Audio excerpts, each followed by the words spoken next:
Hello everyone, welcome to my platform. শুভ শারদীয়া সকলকে। আজকে শুভ সপ্তমী। আজকে শুভ সপ্তমীর সকালে এই ভিডিওটা করা তোমাদের জন্য যারা রিসেন্টলি WBCS 2023 সালে গ্রুপ এ এবং গ্রুপ বি সার্ভিসের জন্য ইন্টারভিউ কোয়ালিফাই করেছো, তাদের রেসপেক্টে কয়েকটা জায়গা বলার, কয়েকটা জায়গা যেখান থেকে আমার মনে হয়েছে যে ইন্টারভিউয়ের প্রিপারেশন নিলে তোমরা নিজেদেরকে একটু হলেও অন্যদের থেকে বেটার প্রিপেয়ার করতে পারবে এবং বেটার রিপ্রেজেন্ট করতে পারবে বিফোর দ্য ইন্টারভিউ প্যানেল। দেখো, এই ভিডিওটা অনেক মক ইন্টারভিউ অনেক জায়গায় অ্যাভেলেবেল, অনেক কিছুর মাধ্যমে আমরা প্রিপারেশান নিতে পারি, বাট আমি যখন অ্যাসপিরেন্ট হিসেবে প্রিপারেশান নিয়েছিলাম তো সেই জায়গা থেকে যখন আজকে আমি সিলেকশন পেয়েছি এবং বিভিন্ন সময় এই পড়ানো বা তোমাদের সাথে ইন্টারাক্ট করার সুযোগ আমি পাই, তখন আমার মনে হয়েছে যে কিছু মাইন্ড সেট আপ যেটা আমাদের ইন্টারভিউ প্যানেলে ভীষণভাবে আমাদেরকে ইন্টারভিউটা ক্র্যাক করতে হেল্প করে, সেই জায়গাটা নিয়ে একটু যদি আমরা আজকে আলোচনা করে নিই। ফার্স্ট অফ অল, যারা গ্রুপ এ এবং গ্রুপ বি সার্ভিসের জন্য ক্লিয়ার করেছো, ইন্টারভিউ দেবে, তারা প্রথমেই তাদের এখন এই মুহূর্তটায় মনে হবে যে আমরা কিছু জানি না, আমরা কি পড়বো, আমরা খুব পাজেলড। এটা দুটো ক্যাটাগরি স্টুডেন্টের জন্যই হয়, যারা হয়তো ফার্স্ট টাইম ইন্টারভিউ দেবে এবং যারা সেকেন্ড বা থার্ড বা এর আগেও পিএসসি বা অন্যান্য কোনো কমিশনের কাছে ইন্টারভিউ দিয়েছে এবং অলরেডি কোনো না কোনো সার্ভিসে আছে। সবার কাছেই কিন্তু এই জায়গাটায় একটা কি করব না করব, আদেও আমরা ঠিক করে করছি কি না, সমস্ত জায়গা নিয়ে একটা কনস্ট্যান্ট আমরা একটা সাইকোলজিক্যাল, যদি আমরা ব্রেন মানে ওয়ার বা মানে ওই জায়গায় আমরা নিজেরা বুঝতে পারি না weather we are doing right or not. তো এইখান থেকে আমরা বা আমি পার্সোনালি তোমাদেরকে যেটুকখানি আমার অভিজ্ঞতা হয়েছে এই WBCS ইন্টারভিউ দিয়ে সিলেকশন পাওয়ার থেকে, তো কয়েকটা এক্সাম্পলের মাধ্যমে আমি তোমাদের বললে তোমরা বুঝতে পারবে যে what should be the correct mind set up, যেটা আমাদের এই মুহূর্তে করা উচিত। ঠিক, তো ফার্স্ট অফ অল আমি বলবো কয়েকটা বেসিক জায়গা নিজের মতো করে প্রিপারেশন না নিলে তুমি যতই কোনো মক ইন্টারভিউতে বসো না কেন, তুমি কিন্তু তোমার পারফরমেন্সকে ইমপ্রুভ করতে পারবে না। কি হয়, অনেক সময় আমরা মক ইন্টারভিউ দিতে হবে, আমাদের প্যানেলের সামনে বসতে হবে, আমরা জাস্ট চলে যাই, র্যান্ডামলি চলে যাই without taking the basic preparation.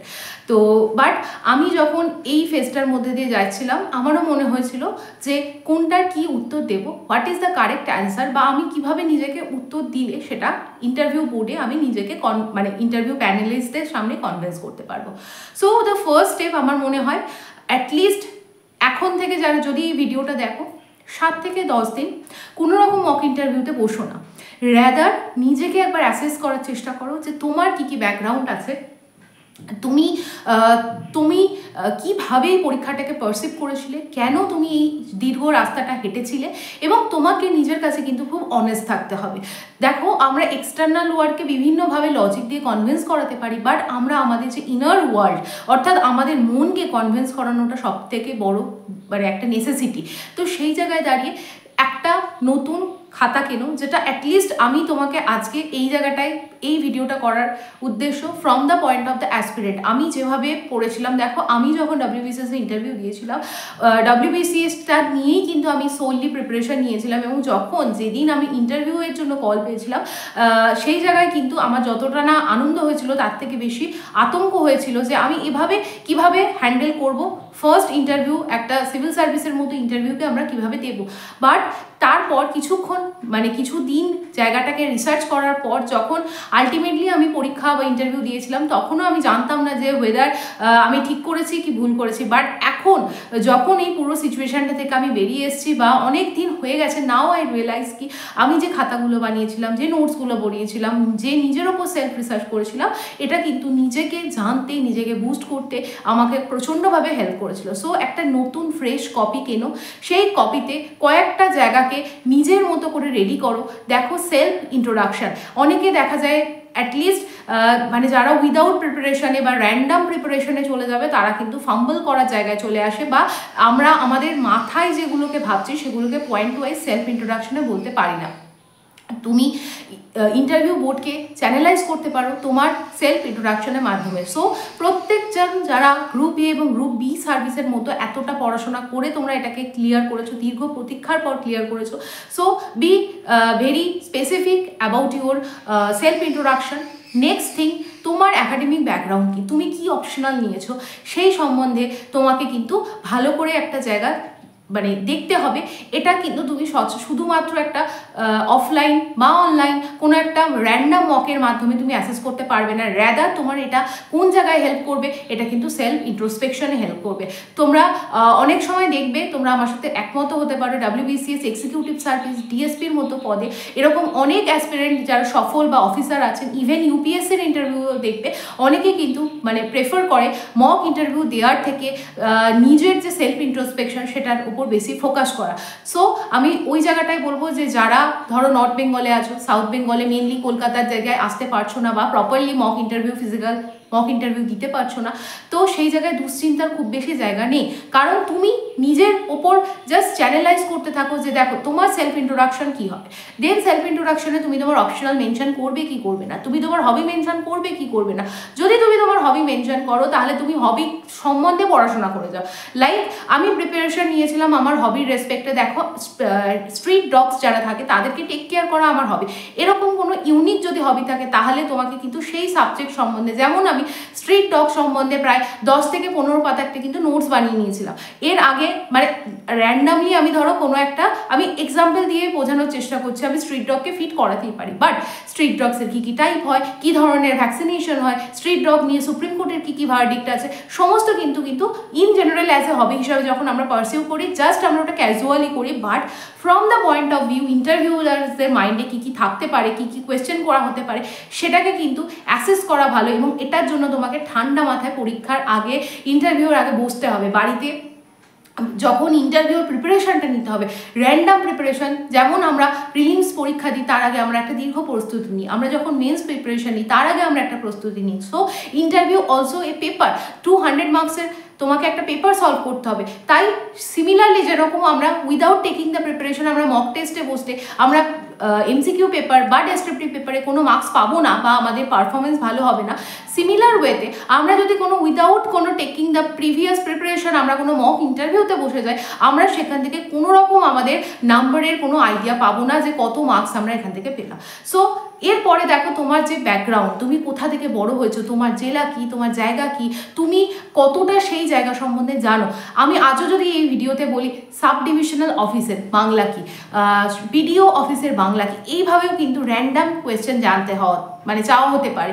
বা আমরা যে ডিস্ট্রিক্ট ম্যাজিস্ট্রেট পদটার নাম শুনেছি, এর বাংলা কি, ডিস্ট্রিক্ট কালেক্টরের বাংলা কি, সমাহর্তা। তো এই জায়গাগুলো থেকে আমি দেখেছি যে এইখানে কিন্তু ইন্টারভিউরা অনেক সময় ইন্টারভিউ এখান থেকে কিন্তু ফ্যাকচুয়াল ইন্টারভিউতে কনভার্টেড হয়ে যায়, এবং এইগুলো কিন্তু বেসিক রেডি করে রাখো। তোমার নিয়ারেস্ট ব্লক কি, তোমার নিয়ারেস্ট ব্লকের বিডিও কি আছে, এসডিও কি আছে, ডিএম কি আছে তোমার জেলার, বা আমাদের যে গভর্নমেন্ট ফাংশন করছে the hardcore administration, civil administration, police administration, সেগুলো কোথা থেকে পাবে, জাস্ট গুগল সার্চ করো। গুগলে কি সার্চ করবে সেটা কিন্তু তোমার মানে ব্রেন থেকে অটোমেটিক্যালি লিড করবে যখন তুমি একটা জিনিসকে জানার চেষ্টা করবে। ফর এক্সাম্পল তুমি ধরো, আমি আমার জেলা নিয়ে বলছি, হাওড়া জেলা। হাওড়া জেলার সম্বন্ধে তুমি কিভাবে জানবে? হাওড়া জেলার ডিস্ট্রিক্ট পোর্টালস আছে। হাওড়া পুলিশ সম্বন্ধে কিভাবে জানবে? হাওড়া রুরাল এসপি অফিসের অফিসিয়াল পোর্টাল আছে। Go to those official portal, search the things, যেগুলো নতুন জানছো সেগুলো সম্বন্ধে লেখো। তুমি যে জেলায় থাকো, যারা নর্থ বেঙ্গলে থাকে, সেখানে কি কি নদী আছে, সেখানে কি কি অফবিট লোকেশন আছে, ট্যুরিস্ট ইকোনমিকে আমরা এই জেলায় কিভাবে বুস্ট করতে পারবো। তুমি যদি ভিডিও হও তোমার ওই ব্লকে, তুমি কিভাবে কোনো একটা জায়গার ইকোনমিক্যাল রিভাইভাল করবে, এইভাবে কিন্তু ভাবনা চিন্তাটা করার দরকার আছে। আর এইভাবে ভাবনা চিন্তা না করে তুমি যদি র্যান্ডামলি মানে জাস্ট অ্যাপিয়ার করে যাও, মানে এটা খুব অবভিয়াস কি তোমার ইন্টারভিউ খারাপ যাবে। তো ইন্টারভিউ যাতে ভালো হয়, তুমি একটা ফুলফিলিং একটা স্যাটিসফ্যাকশন নিয়ে ইন্টারভিউ বোর্ড থেকে বেরিয়ে আসো, তার জন্য কিন্তু একটা ব্যাকআপ প্রিপারেশন রাখা দরকার। আর কয়েকটা জায়গা, তোমরা যারা অপশনাল সাবজেক্ট নিয়েছো বা অপশনাল সাবজেক্ট নিজের সাবজেক্ট নাওনি, সেখানে একটা কোয়েশ্চেন রেডি করো যে কেন নাওনি। আর একটা হচ্ছে অপশনাল সাবজেক্ট যারা নিয়েছো, নিজের সাবজেক্টকে নিয়ে পরীক্ষা দিয়েছো, তাদের ক্ষেত্রেও এটা একটা ভালো জায়গা যে নিজের সাবজেক্ট সম্বন্ধে কিছু জানা বা কোয়েশ্চেন করা হতে পারে। সেই ক্ষেত্রে কিন্তু তোমরা এখন মেন্স লেভেলে যে আমরা 200 + 200 400 মার্কসের পরীক্ষা দিয়েছি, সমস্ত সিলেবাসের ইন ডিটেলস পড়ার কোনো দরকার নেই। বাট কি দরকার আছে, কারেন্ট অ্যাফেয়ার্স রিলেটেড কোনো যদি আপডেটস লাগে, যদি তোমরা সায়েন্স ব্যাকগ্রাউন্ডে থাকো, সেখানে আমাদের সায়েন্স অ্যান্ড টেকনোলজিক্যাল যে ডেভেলপমেন্ট হচ্ছে ইন্ডিয়াতে and all across the world, সেটার রেসপেক্ট একটু দেখো। আর তোমরা যদি কোনো arts related humanities related background থেকে অপশনাল চুজ করো, ফর এক্সাম্পল তোমরা হিস্ট্রি, জিওগ্রাফি, সোশিওলজি, বা তোমরা কোনো literature subject like Bengali, English, Urdu, Pali এই ধরনের সাবজেক্ট নাও, তার রেসপেক্টে তার historical development as well as the modern development কী কী হচ্ছে সেগুলোকে দেখে রাখো, এবং পারলে তোমার কথোপকথনের মাধ্যমে সেই পয়েন্টগুলোকে টাচ করার চেষ্টা করো যাতে ইন্টারভিউ প্যানেলিস্টরা তোমাকে ইন্টারেস্টেড হয় to ask the question from the domain. ঠিক, তার মানে আমাদের ইন্টারভিউকে লিড করার দায়িত্ব আমাদের ওপর বর্তায়। তোমার কোনো না কোনো একটা জায়গায় ইন্টারেস্টিং জোন থাকবেই থাকবে। প্রত্যেকটা হিউম্যান বিইংস আমরা এত বছর ধরে আমরা মানে বড় হয়েছি, ছোট থেকে বড় হয়েছি, আমাদের নার্চারিং ডিফারেন্টলি হয়েছে, আমরা ডিফারেন্ট অ্যাটমসফিয়ার পেয়েছি, ডিফারেন্ট এনভায়রনমেন্ট পেয়েছি, রাইট? তাহলে প্রত্যেকটা এনভায়রনমেন্ট আমাদের কিছু স্ট্রেংথ দিয়েছে, প্রত্যেকটা এনভায়রনমেন্ট আমাদের কিছু উইকনেস দিয়েছে। So rather focusing more and more on the weaknesses, try to focus on the your strength. এবং সেই জায়গা থেকে কিন্তু তুমি ইন্টারভিউ কত মিনিটের হবে, 20 থেকে 30 মিনিটসের ইন্টারভিউ হবে। তো এই জায়গাটাকে কিন্তু তৈরি করা তোমাদের ওপর বর্তায়, তোমরা নিজেদেরকে কিভাবে প্রিপারেশন নিচ্ছ। আর একটা লাস্ট, ইন্টারভিউ প্যানেলে যখন ঢুকবে, তোমরা মক ইন্টারভিউ যখন দেবে, যে প্রেশারটা তুমি ফিল করবে, অ্যাকচুয়াল যখন মানে পিএসসির পিএসসির ভবনে যাবে, WBPSC যে অফিসিয়াল যে অফিস, সেখানে যখন যাবে সমস্ত ভেরিফিকেশনের মাধ্যমে, তারপর যখন তুমি ওয়েট করবে আর তোমার যখন কল আসবে, সেই দরজাটা পেরিয়ে তুমি যখন যাবে, তার প্রেশারটা কিন্তু সত্যি অন্য রকমের হয়। It is very unique. যারা আগেও হয়তো পিএসসির ইন্টারভিউ দিয়েছো বা যারা চাকরির পরীক্ষার ইন্টারভিউ দিয়েছো, তারা এটা ফিল করবে। তো সেই সময় just believe in your struggle. তুমি যদি খেটে থাকো, তোমার যদি মানে পরিশ্রম সঠিক হয়, তাহলে কিন্তু তুমি দেখবে তুমি সেই জায়গাটায় গিয়ে কিন্তু ভালো পারফরমেন্স করছো। অ্যাটলিস্ট কোনো সময় ফাম্বল করবে না। বি অনেস্ট, তুমি কোনো কিছু যদি না জানো, জাস্ট পোলাইটলি বলো যে স্যার আমি এটা জানি না, বা এটা আমার পক্ষে জানা সম্ভব না। তো এইটুকখানি তোমার ইন্টোনেশন কিন্তু চেক করা হয়। তোমার ইন্টোনেশনের মাধ্যমে কিন্তু তুমি ভেতরে ভয় পাচ্ছ কিনা, তুমি ভেতরে অ্যাংজাইটি চলছে কিনা, বা তোমার ভেতরে তুমি স্টেবল আছো কিনা, এইটাকে কিন্তু চেক করা হয়। এই জায়গা থেকে কয়েকটা সাইকোলজিক্যাল অ্যাসপেক্ট, তুমি দেখো বাইরে থেকে হাসছো, বাইরে থেকে কথা বলছো, বাট আমরা ভেতরে কি ভাবছি এটা কিন্তু আলাদা একটা ইস্যু। তুমি ধরো একটা জীবনে খুব টাফ সিচুয়েশানে আছো, তুমি বাইরে হয়তো খুব দেখাচ্ছ you are stable, but inside the human beings তুমি ভেতরে ভেতরে কিন্তু স্টেবল নেই, তুমি অ্যাংজাইটিতে ভুগছো। এবং তুমি যখন এই অ্যাংজাইটিটা আছো, তুমি কিন্তু রাইট ডিসিশন বা অ্যাকচুয়াল প্র্যাকটিক্যাল ডিসিশন নিতে পারবে না। এই যে টেম্পারামেন্টটা, এইটাকে কিন্তু ইন্টারভিউ প্যানেলে চেক করা হয়। ওখানে একজন বিশেষজ্ঞ এই বিষয়ে থাকে। আমার মনে হয়েছিল লাস্টে উনি মানে আমাদের যখন ইন্টারভিউ হচ্ছিল, তখন কিন্তু উনি একটাও কোয়েশ্চেন করেননি আমাকে পার্টিকুলারলি। উনি থ্রু আউট দ্য ইন্টারভিউ প্যানেলে কিন্তু চেক করছিলেন যে আমি কিভাবে উত্তর দিই, আমি কিভাবে উত্তর হ্যান্ডেল করি, কোয়েশ্চেন হ্যান্ডেল করি। তো লাস্ট যখন ইন্টারভিউ শেষের দিকে চলে আসে, তখন উনি আমাকে লাস্ট একটা কোয়েশ্চেন করেছিলেন যে হৈমন্তিকা, তোমার আমি ইন্টারভিউ লাস্ট কোয়েশ্চেন একটা জিজ্ঞাসা করবো, তোমাকে যদি আমরা সিলেকশন দিই, তুমি গভর্নমেন্টকে অনেস্টির সাথে, ইন্টিগ্রিটির সাথে সার্ভ করবে তো, হ্যাঁ কি না বলো। তো আমি বলেছিলাম স্যার আমি কথা দিলাম, আমি যদি চাকরিটা পাই, আমি আমার দিক থেকে সারা জীবন সৎভাবে এই চাকরিটি করব। তো এইটুখানি বলেছিলাম। এখানে বেশি নিজেকে জাহির করার দরকার নেই যে আমি বীরত্ব দেখাচ্ছি, আবার নিজে ইনফিরিয়রিটি কমপ্লেক্স বা ভয় পেয়ে আমি ফাম্বেল করারও দরকার নেই। খুব প্র্যাকটিক্যাল ওয়েতে ইন্টারভিউটাকে হ্যান্ডেল করা উচিত, খুব বেশি ইমোশনালি অ্যাটাচ না হয়ে, বা খুব বেশি আমি কিছুই বা জানি না এরকমভাবে একটা মেস আপ করারও দরকার নেই। সো একটা ব্যালেন্সড অ্যাটিটিউড থাকা দরকার।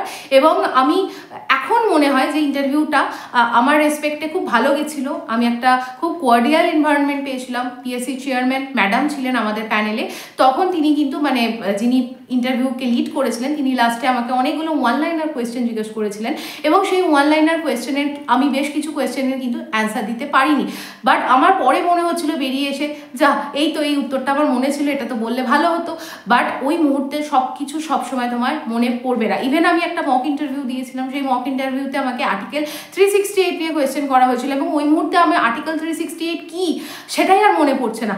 এখন আমি যখন ওটা ভাবি, তখন আমি ভাবছি যে এটা ভেরি একটা কমন কোয়েশ্চেন, আর্টিকেল 368 কি, বাট ওই মুহূর্তে আমার কিন্তু মনে পড়েনি। বাট এরকম অনেক সিচুয়েশন আসবে যেখানে তোমার কিন্তু মনে হবে যে ভেরি কমন কোয়েশ্চেন, এবং ইন্টারভিউ প্যানেলিস্টরা বলবে এটাও পারো না, বাট ওই মুহূর্তে নিজের টেম্পারামেন্টকে ধরে রাখবে তোমরা, এবং খুব ভালোভাবে পেশেন্সটাকে তুমি যদি নার্ভ তুমি ধরে রাখতে পারো, তাহলে কিন্তু মানে যে কোনো জায়গায় তুমি কিন্তু বেরিয়ে যাবে ইন্টারভিউ এর ক্ষেত্রে। সো এইটুখানি জায়গা আর কি বলার ছিল। আর কয়েকটা লাস্ট আমি পয়েন্ট বলে দেবো যেগুলো নিয়ে প্রিপারেশন করো, যেগুলো স্ট্যাটিক পোর্শন, বাট বিকজ তোমরা ডিএসপি বা WBCS এক্সিকিউটিভ সার্ভিস এই দুটো সার্ভিসের জন্য এবং rather apart from group A allied সার্ভিসের জন্য ইন্টারভিউ দিচ্ছ, কয়েকটা জায়গা নিয়ে ভীষণ ভালোভাবে পড়াশোনা করে রাখা দরকার। First of all the structure and the function of the block office and the role of the BDO. এটাকে নিয়ে ইনডেপথে করো, জাস্ট ওয়ান লাইনার কোনো ফর্মুলা নয় যে বিডিও মানে ব্লক ডেভেলপমেন্ট অফিসার, তিনি ডিডিওর ফাংশন করেন, তিনি ডেভেলপমেন্টাল অ্যাক্টিভিটি করেন, এরকম না।